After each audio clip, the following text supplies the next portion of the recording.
أخلاقي برخص بو برم ولا كسرك زي تشينا بو بالنمي بو بالتسمية بو خذ تعالى أخلاقي برخص دابو herkes جي راضي بو خدي حقي منه لما تشيكاوي هات جوز أم دهرن geziye mak amanette خدي کرو ما تسلیمی öğretmeni وکر öğretmeni ویزی ور خاین درکد ام حقی وی دخوازن ام چیکا حقی وی کنم دیوک من نزانی به öğretmeni وی از چیکا بین تخناب ترورا بین تخناب لاویم تنی بو او 15 حبو 20 حبو لیکون بو خدي تعالى حقی وی نهیل. Bu küfrün önceden yaptığı şeylerdir. Biz bunu Kürt halkı olarak yıllardır yaşıyoruz. 90'dan beri bize musallat olmuş. Orada bir sürü can, ayrıca Kürt halkının kayıpları meydandadır. Kürtlük adına Kürtlere sadece zulüm ediliyor. Kürtler sadece katlediliyor. Mallarına, canlarına, namuslarına zarar veriliyor.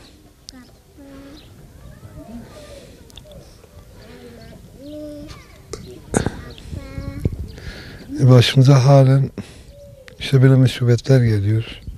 Tabii bizim eksiklerimiz var. Biz belki dinimizi, hayatımızı daha düzene sokarsak belki bu musibetler bize daha hafif gelir. Belki daha iyi atlatırız. Yani Allah'ın kaderinden kaçılmaz. Biz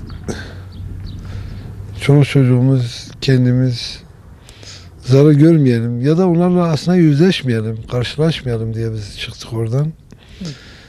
Tabii ki Allah-u Teala bir şeyi alacaksa insandan mutlaka bir şeyler vesile olur.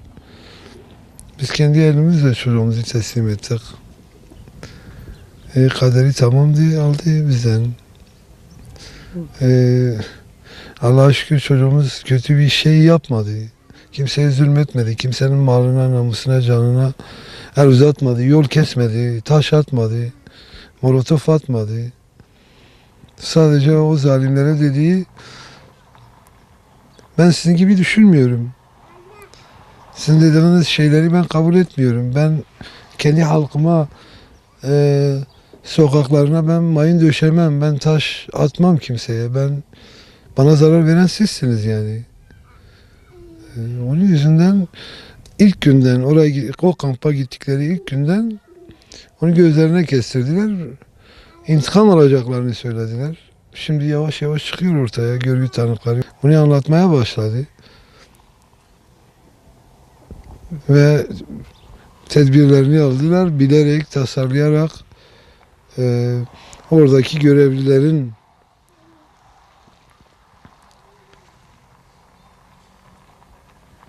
görevini yapmamasını da tabii ki ekliyoruz bunlara. Ve çocuğumuzu katlettiler.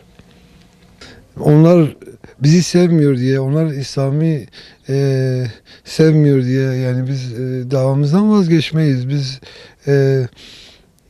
nerede Müslüman bir insan varsa bizim gönlümüz her zaman onlarladır. Nerede bir acı varsa gönlümüz her zaman onlarladır.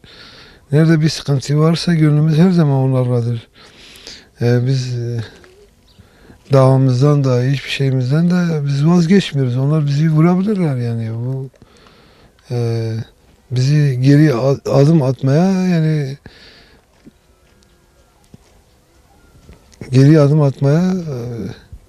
sevk etmez yani. Biz kesinlikle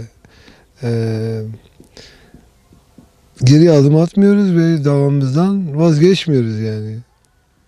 Bu bir projeydi, devletin bir projesiydi. Devlet projelerinin sekteye uğramasını istemedi. Başta bunu geçiştirmeye çalıştı. Allah razı olsun. Yani İslami basın, İslami hassasiyetleri olan bütün basın mensupları üzerinde durdu.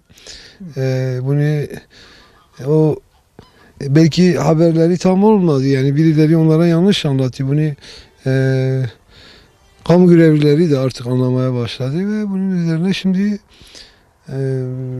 gidiyorlar. Yani ben inanıyorum gidecekler. Yani bu gençleri hepsini kaynaştırıp ıslah etmeye çalışıyorlar. Belki bu kendilerine göre bir sistem kurmuşlar ama bence bu sistem ellerinde patladı. Bu olacak bir şey değil. Yani böyle değil.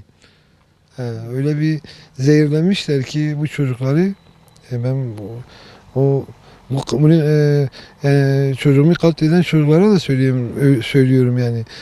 Aileleri öyle bir zehirlemiş ki yani bu insanları sopalarla, taşlarla katledebilecek yani gördük yani daha önce nasıl yapıyorlar. Hepsi çocuk yani. Kanser gibi girmişler işlerine yapıyorlar yani. Çocukları zehirlemişler yani. Ellerinde sopa var, ellerinde taş var. Daha önce bir hazırlık var. Onlar kendilerine göre işte sadece bıçağı arkadan vuran adamı tevkif etmişler, diğerlerini tahliye etmişler.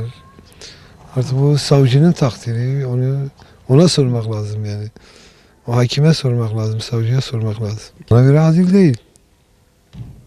Artık Ne olmasını istersiniz? bana göre hepsinin o organizasyonda o saldırı yapanların hepsinin cezalandırılması lazım. Hepsinin ortaya çıkması lazım. Bir insana sopayla taşla vurmak onu öldürmektir yani. Onu beklemek onu öldürmektir yani. Şimdi bu kampta bu insanlar izinsiz tuvalete gidemez. İzinsiz bir yere bunlar izinsiz gezmeye gitmişler. Bunlar izinsiz buraya bıçak, sopa, taş getirmişler. Kimsenin haberi olmamış. Herhalde bu dışarıdan birinin suçu değil yani bunu ihmali oradaki görevlilerdir yani o yol açan ya da yol gösteren ya da yol veren mutlaka birileri vardır yani bunlar kendi başına bunu yapamazlar yani. Bıçağı içeri nasıl getirmiş? Kim vermiş onlara? Nasıl getirmiş onu araştırmak lazım.